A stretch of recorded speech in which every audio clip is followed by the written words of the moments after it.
everyone, it's Suzi here, and today we're playing Watcher of Realms. For today's video, I'm going to show you guys a way to get some more free diamonds very easily. And no, this is not an in-game survey, but it is similar.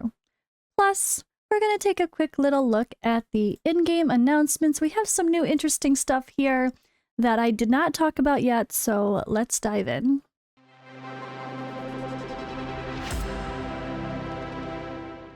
Alright, so first of all, I'm already on this, so let's just start here. They had this post, due to global economic changes and currency fluctuations, there are significant discrepancies in the actual prices of in-game items between some regions. To maintain fairness and consistency in pricing across different regions, we plan to adjust the prices of in-game items for iOS, Android, and Windows platforms in certain regions starting the 23rd. Prices may increase in some countries or regions, while prices may decrease or remain unchanged in others. This adjustment does not affect the base pricing of in-game items. Other official partner platforms may also be affected by this adjustment. We'll continuously monitor global economic trends and make adjustments as necessary to maintain fairness and consistency in prices across different regions. Thank you for understanding. Yeah, the pricing overall in games is hard because it's like, I live in Romania. Like, the cost of living is like 1/3 or sometimes 1/4. And depending on the items, at most, I would say half. Though, of like the US. Oh my god. Like, the house that I bought would be 5 times the price in the US, like almost anywhere.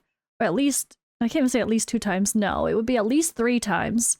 More likely like 5 times the price of the house I'm buying here in Romania. And like, but the wages are 3 to 4 to 5 times less. Oh my god, it's different. So what people are willing to spend in a game is also less. So does that mean Romania should get different prices compared to the US?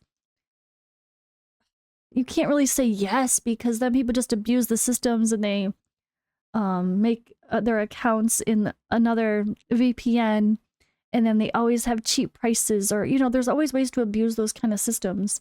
So it's really an interesting discussion.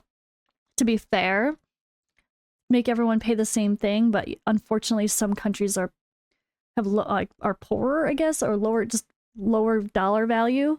So should reflect that in some way, but should it? I don't know. It's one of those things I'm not really sure how they figure out, but they do. Anyway, so I did not talk about this yet, so we're going to do that as well. But before we do that, in case you've already delved into this and you don't really want to hear another content creator talk about this one, I'm going to pull up the stuff about the diamonds. I noticed a different notice for getting some free diamonds, and it looked fun, so I wanted to do it with you guys as well. Just a quick mention, I already have gone over this big update and all the text here, just it was in a different visual form in my last video. So I'm not going to dive into the whole patch notes again. Also, what I did miss is the summoning pool. So we will do a mini should you summon. All right, you guys want to know how to get free diamonds? I'll dive deeper first here. Besides a little quick discussion about payments. So we had this important notice post in the server news section of the Discord. So what this says, to make our game even more tailored to your interests and preferences, we've prepared a short survey to learn about your favorite animations, comics, movies, TV shows, and game IPs.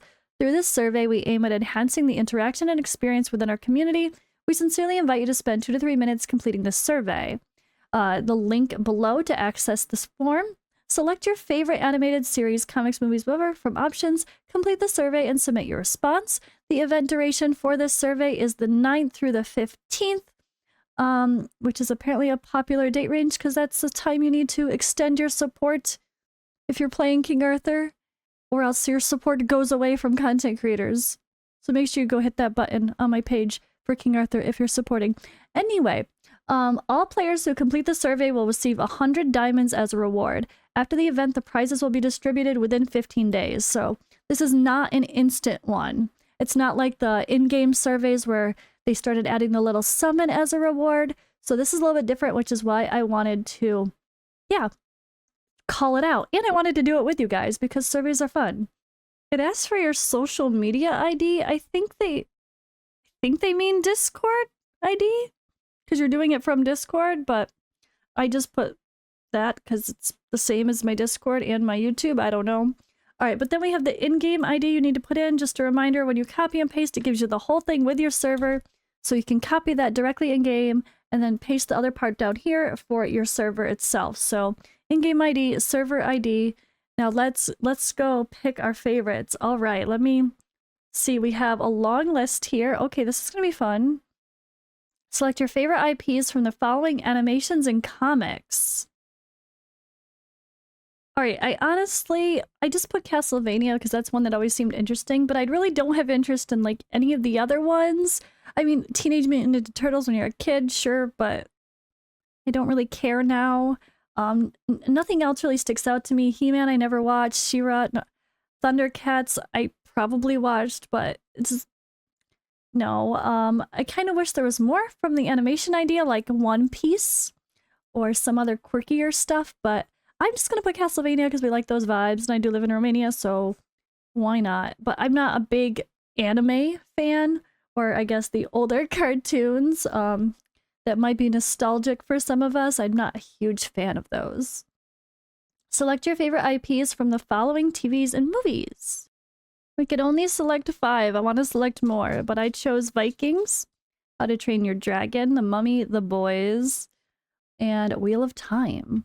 Although I could definitely choose Chronicles of Narnia, or who doesn't love Neverending Story? Xena, I mean, they're all great. Predator and Alien, obviously fun. Hellboy was really cool. So this is a good selection here, but we have to be picky.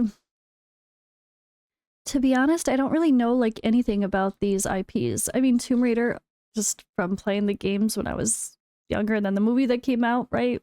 But I don't know anything about Dragon Age, Age of Mythology, Bloodborne, King of Fighters, or Warhammer. So I'm just gonna go Google those and give myself a first impression based on aesthetic. Actually, let me do that with you guys, because I'm sure I'm not the only one that's like, what does that even look like? What is that? For some of these, at least. So Dragon Age, the Valguard looks like it might be the most recent of whatever is going on with this video game series. It's got a cool vibe. It's like kind of alien-y, really interesting. Weird. I like it. I like it. All right, let's see with the next one. I mean, Age of Mythology is probably self-explanatory. I probably would pick something like this just because it goes in line with like Godforged, Fateless's first game, which I work for, and I kind of like to learn about some of these mythologies and dive into that stuff a little deeper and see different versions of it. So I guess that just kind of is the obvious one, right? Maybe. If you lived under a rock and you don't know who Lara Croft and Tomb Raider is, well, yeah, that's a thing. But cool vibes, so like kind of fighter, but in the jungle. Looks like we got some like, where is she? This took place. I don't remember. It's been so long since I'd seen any of it. Maybe more like Aztec, Mayan, South America type vibes. Cool stuff though, for sure. But is that something I want like in a game? A character that looks like Lara Croft? I don't know. Maybe not in this type of game. I've never heard of Bloodborne before, so sorry if that makes me living under a rock, but I have no idea what this is. But holy crap, the vibes are cool. Look at this dark fantasy vibe. This is such a cool, interesting character. I want to play this game. What is this? What is Bloodborne? It's on PS4. Oh, it's so cool. This is amazing. Just the aesthetic. Let's take a look. That is just cool for real, though. Really cool vibes. Okay, so I'm going to select that because that looks amazing. King of Fighters. Let's see what this is about. I have no idea what this is about. Okay, this is the more like martial arts, anime, cartoon vibes, but I guess the older video game style, right? Never heard of this one, but that's totally not my vibe at all. So let's just look at Warhammer, which I've definitely heard of and seen people talk about. I know like the little figures are super popular, and it's like mecha meets... Oh, that's cool. Okay, I could dig it. I like it. Oh, that's badass. Okay, I see why people like Warhammer for sure. Kick-ass robots, and it feels like a weird blend of older, like mythology type stuff, but with robots. I know nothing about Warhammer, I'm just being honest. Okay, so I think I'm gonna put those because that's just cool. I like the Dragon Age vibe though, but the Bloodborne dark vibe, that's amazing. Oh, if you don't select 5 things, you have to go select 5 things. So I only picked like one thing here, but I have to pick 5. I don't want to pick 5. Okay, fine. All right, I went with Vox Machina, Castlevania, Fullmetal Alchemist, Gargoyles, and She-Ra. Let me know what you guys end up doing. That was a simple one. It's long for me because I'm sitting here talking about it and looking at things, but that's a very short, easy quiz. So we will get the diamonds sent to us soon. So it really was a free, easy way. That's a fun way, a nostalgic way to get some free stuff. So we don't really know if there's going to be anything else this weekend, except for, oh no, it's just that. It's Ancients. Okay, normal Ancient pool. So they have a basic Ancient summoning pool, the basic 2 times events for both types of currency, and we have Silas and Edith as a banner. And well, the answer is, should you summon? If you don't have Silas, yes. I can't say no to that. That'd be crazy. He's still one of the best heroes in the game, and I cannot imagine my count without him. He'd be my number 1, tied with like the need for like Elowin on my account, if not more. I think I probably should have voted for Silas in Hero of the Year, honestly. He's been just someone I use literally everywhere I possibly can, and he's a monster at Awaken 5, and holy crap, even before that, he's insane. But if you have a Vierna and you don't have a Silas, this is even more of a no-brainer. But even if you just don't have Silas or Vierna, still try to get a Silas. This would be crazy not to try. And Edith is top tier for the Gear Dungeon too. She makes a great strong tank for the bottom. And I don't think the new girl Callista can hang on her own as the only hero to knock back. Unless there's something quirky we're missing from what I saw. This sounds like the devs think she can, but I don't know how they are considering her for that. I think it takes some specific synergies that maybe I haven't seen yet. But maybe Callista can after all. I honestly haven't seen anybody make videos on that yet. Feel free to let me know if there is a great video on Callista that we all got for free with her exclusive artifact, without any awakenings. Awakening 0. Has anyone seen her be able to hang in Gear Dungeon 2 as the only knockback hero? Doesn't seem like it's enough. So let me know if that is incorrect. I'm happy to be wrong. So yeah, should you summon for Silas? Yes, if you don't have him. Okay, and now the fun stuff, the update preview. I read through the boring basic notes yesterday, but we have some more visuals and some more details that was not included there. So exciting news. Our latest update drops on the 9th or the 10th for most of us. It's already the 9th for a lot of us. Bringing you, well, yeah, late at night. Bringing you a new challenge in the Immortal Codex, the next thrilling season of Guild War, exclusive artifact shard summon, and more. So, shard summon for someone that we've been waiting for a while, right? All right, new challenge in the Immortal Codex, Phantasmal Nightmare. So, commanders will first defend against the Conqueror, who summons a multitude of undead creatures and continuously enhances their attributes, eliminating these summoned creatures quickly to deal damage to the Conqueror. After defeating the Conqueror, you'll be immediately challenged by a second boss, Lord of Styx. The Lord of Styx periodically releases Soul Keep shields, which require a certain number of hits to shatter. The higher the number of hits, the greater the damage dealt by heroes after the shield is shattered. Note, when challenging the Phantasmal Nightmare, commanders can form a team of up to 7 heroes, but only 6 can be deployed on the battlefield simultaneously. Okay, so you can have you kind of want 6 that can help with both. And then the 7th hero? I mean, form a team of 7 heroes. 7 feels like a weird number. It's not 8? Like with the 2 lords? I'm so confused. Why is it 7? Is it not normally 8? Isn't it even? Why do they only make it 7? Hope that's not true. Anyway, so at least one hero can be completely niche, maybe, like the strong one that's just going to destroy, like, let's say you start with mostly heroes that are better for the Conqueror, but you know the Styx boss is even harder, so you have one guy that's like super, super perfect for Styx, but the other people are okay for Conqueror and Styx. I don't know. It's going to be interesting. Who is going to be good fighter? So who's going to be a good fighter? Yeah. I think it's going to be... is it going to be the same boards? Or we're going to change boards? Oh, is it going to be where we don't have to have only fighters versus the Conqueror? That would be cool. If the maps are different and it's like a mixture of more platforms and ground spaces, that's going to be really fun to bring in more just normal like AoE mages against them instead of having to find AoE fighters. But then we gotta, oh gosh, I love the idea of combining these. It's gonna be really fun. I'm actually looking forward to that. So recommended heroes. Since commanders need to challenge the Conqueror and Lord of Styx consecutively, the lineup should include both strong AoE capabilities to quickly eliminate the Conqueror's summoned creatures and heroes with multi-strike attack abilities to swiftly break the Lord of Styx Soulkeeper shield. Alright, so they're no big deal, just suggesting Ingrid and Praetus and Sun Wukong and Ardea and Kagiri and in it. Okay, that's funny. Helga's amazing. Magda, amazing as well, though a lot of people probably have them.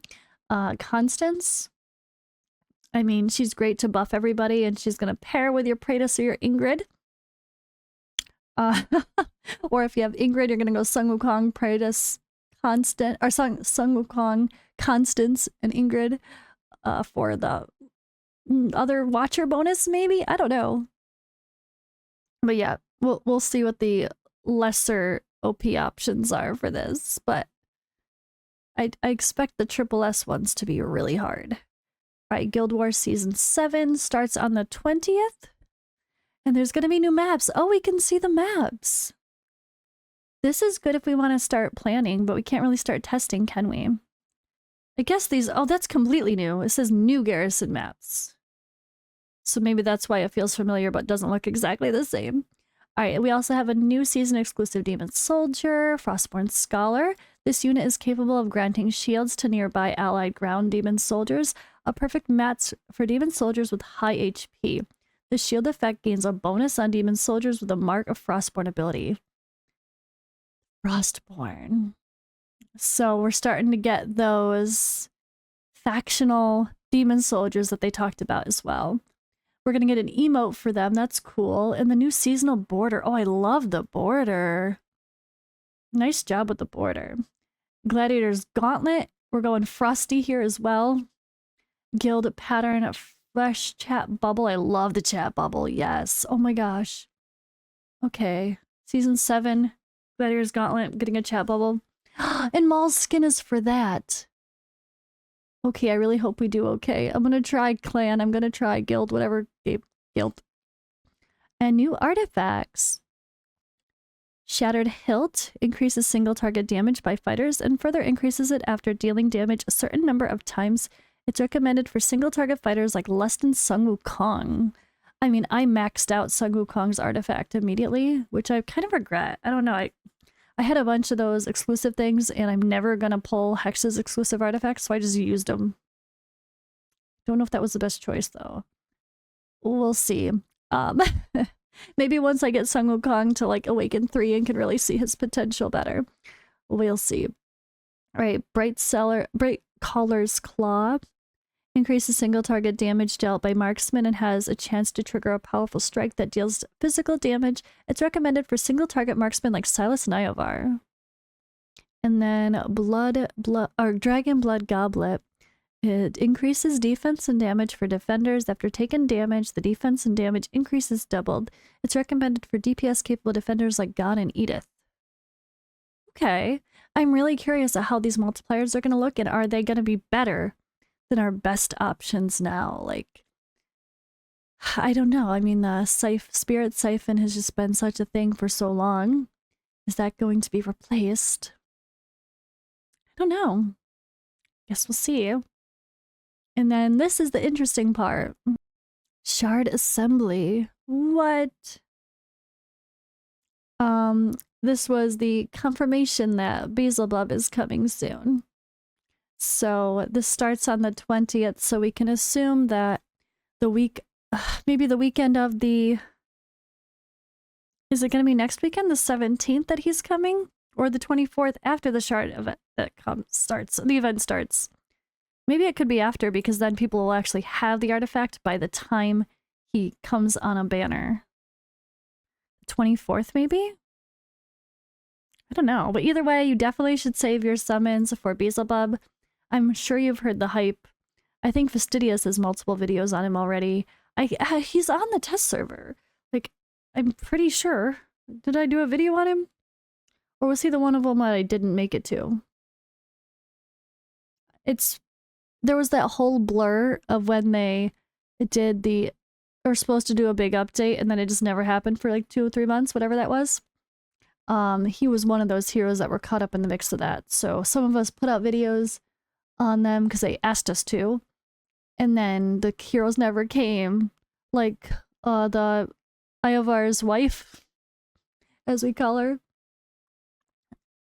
Numera. She never came out. So I don't even know. He looked really cool though. There's a lot of good hype around him, so definitely curious about how he's gonna shake things up. And I'm curious about these. I want to know if they're gonna be better. At least, I don't know about the defense one, but maybe for like Torador as well, Gon, Edith, like they say. But curious to see what this is going to do compared to what exists now. There's some pretty powerful artifacts like the Wailing Skull, or I guess even like Realm Tear for fighters. Like, is this going to be better? Is it meant to be the new best one? I guess we will find out. And all right, I really love the aesthetics and stuff here for the Season 7 of Gladiator's Gauntlet, so I really hope we get lucky in our seeds for our Guild War time, because I'd love to do this. But alright guys, that's all for today's video. This was a fun, chill one, checking things out. Hope you guys have a great day, and I will see you in the next video.